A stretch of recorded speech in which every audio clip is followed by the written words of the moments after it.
If you dream of becoming a millionaire, you only need to consistently track 4 simple numbers. No complicated formulas or advanced investment strategies, just basic metrics that anyone can monitor, no matter where you're starting from. I personally keep these 4 numbers in mind at all times, and I genuinely believe that if you learn to track and manage them properly, your chances of reaching millionaire status will increase dramatically. And if you're already a millionaire, this will serve as a helpful reminder of exactly what you should be watching to protect and grow your wealth. The first number is your savings rate. Aim to save at least 10 to 20% of your take-home pay after taxes. Most people in the US and many other countries save less than 5%, which almost guarantees they won't build significant wealth unless they receive a large unexpected sum like an inheritance, lottery win, or big bonus. The higher your savings rate, the faster you'll become a millionaire. A high savings rate builds discipline, forces you to live below your means, and prevents your lifestyle from expanding with your income. This is exactly how most real millionaires behave, even after they've achieved a high level of wealth. When people ask how to divide those savings, I usually share a simple breakdown. Those 10 to 20% you set aside should be split into 3 main buckets. Emergency fund, 3 to 6 months of living expenses. This is priority number 1. Investments, especially for retirement and long-term goals, and short-term goals, a wedding, vacation, major purchase, or anything you need in the next 1 to 3 years. First, focus on fully funding your emergency cushion.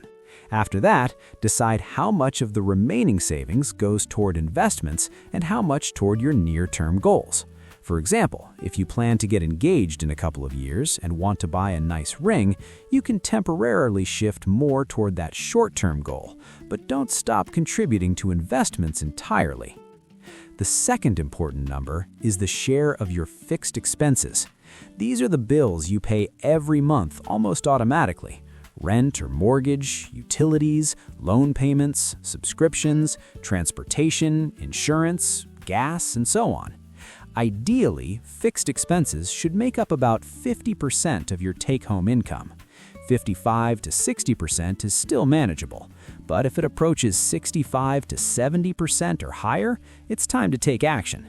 If fixed costs eat up 75% or more, you need to urgently review your biggest spending categories. Statistics show that the largest expenses for most households are housing, transportation, and food plus insurance.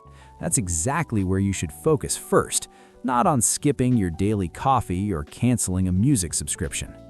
Practical examples: negotiate your rent. A longer lease often gets you a discount. Reduce car-related costs. Sell an expensive vehicle, refinance the loan, or transfer a lease.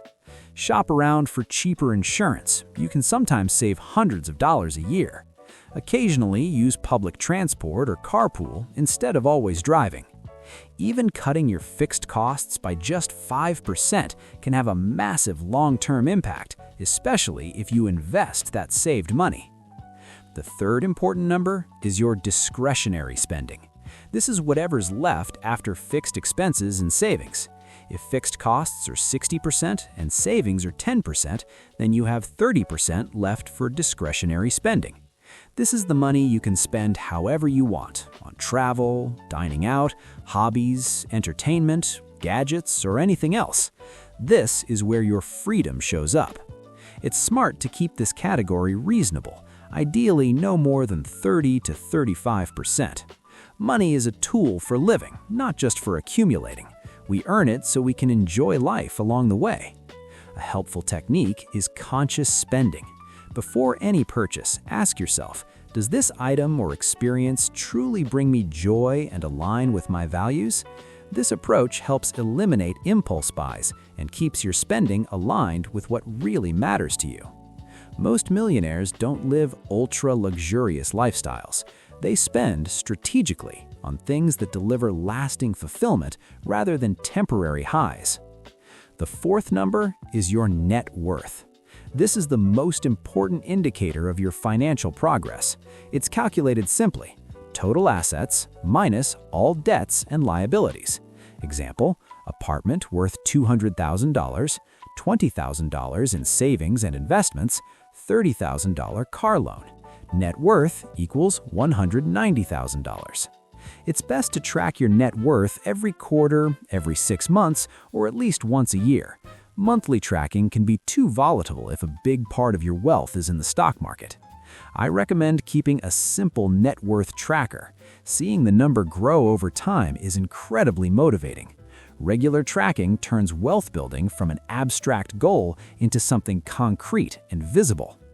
If you consistently track and wisely manage these 4 numbers, your chances of building serious wealth will increase significantly.